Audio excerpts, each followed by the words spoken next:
That's what's really important for learning traits, because traits are regularities in behavior, really, that's what they are.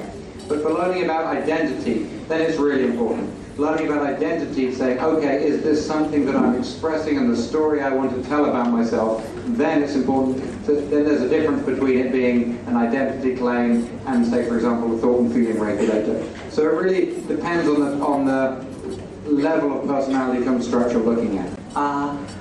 I'm interested in your statement about the architecture and the design of the room can provide kind of attachment from the person to the psychology, and also how they comfort with the room and the space and other private space. But my question is, how about the public spaces? Because we know that there are lots of public spaces and how they design it. Is it the design that control the people traits, or is it the present it represents our society's traits in average that they want to be in place like that? So many different functions. Sometimes when the architects are thinking thoughtfully about what we want to do to control people or to help or to facilitate people doing their activities, then they are written with essentially behavior in mind. It's not really behavioral residue, but they are to facilitate those behaviors. Often public spaces, though, are about making statements about identity, and this is projecting something about the organization. You see, one of the public spaces that I think are very interesting, and architects have thought about a lot, are public parks and things like that. And you see they vary hugely. They vary hugely in whether or not they are used. And the ones that are it takes quite a lot to make a park used, to make people feel safe, to make them feel there's enough, the space is small enough, or the angles are small enough for people to feel not too exposed and open. I mean, we're essentially primates, right? So we have many of the needs that other primates have. So I think those things are true. But the thing to keep in mind is that usually architects don't care about psychology. They're designing for their clients and for other architects. As you probably know, there's been a lot of research looking on preferences of buildings. And what it shows is that if you ask architects which buildings they like, and you ask people which buildings they like, it's not that they're uncorrelated, they're negatively correlated. They're negative, strong correlation. The buildings that architects like are the ones that people don't like. So they're the worst possible people who should be designing buildings. And if architects do take psychology into account, if they do take what the user wants, it's called kind of user-oriented architecture. It's kind of it's not looked on, it's kind of looked on. Oh, well, that's not proper architecture. It's not art. Architects they're treated like artists. So anyway, and that I think applies to public based on everyday context, right? So I just really want to know,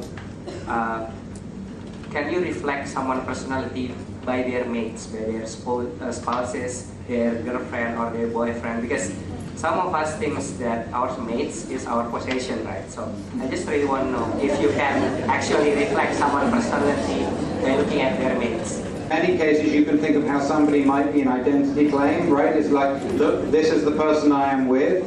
So in some sense, they're an identity claim. In some sense, they may make you feel like they have functions as thought feeling regulators. When you interact with them, they say things that make you feel good and you make them feel good. That's part of what's getting on with it. And also, they facilitate certain behaviors.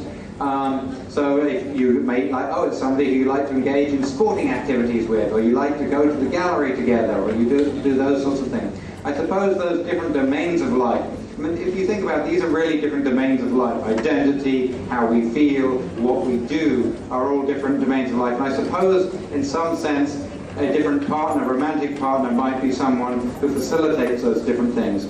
I don't know. I mean, it would be an interesting study. It would be a very interesting study to take people's partners and say, tell me about the personality of their partners, if you could get it. I have no idea if it would work. Maybe you could study.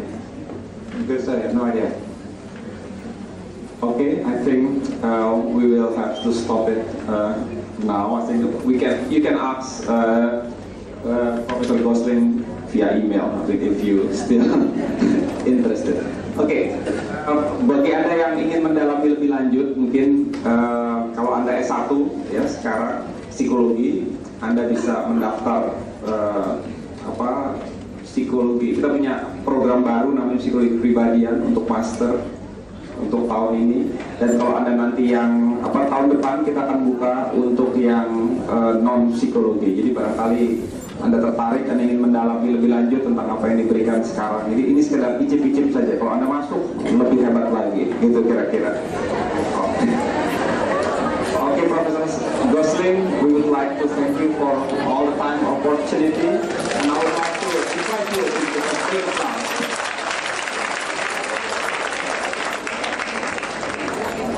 Thank you everyone, thank you for your question and participation. Thank you Mas Hani, thank you Professor Gosling.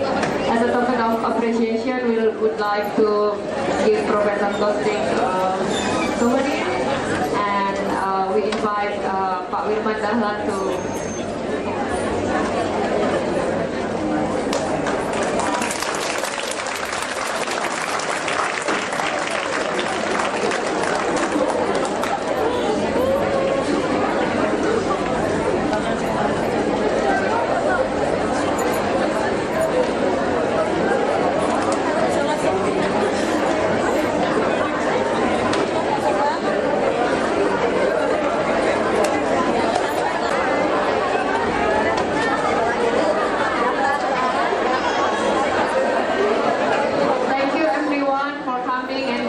in this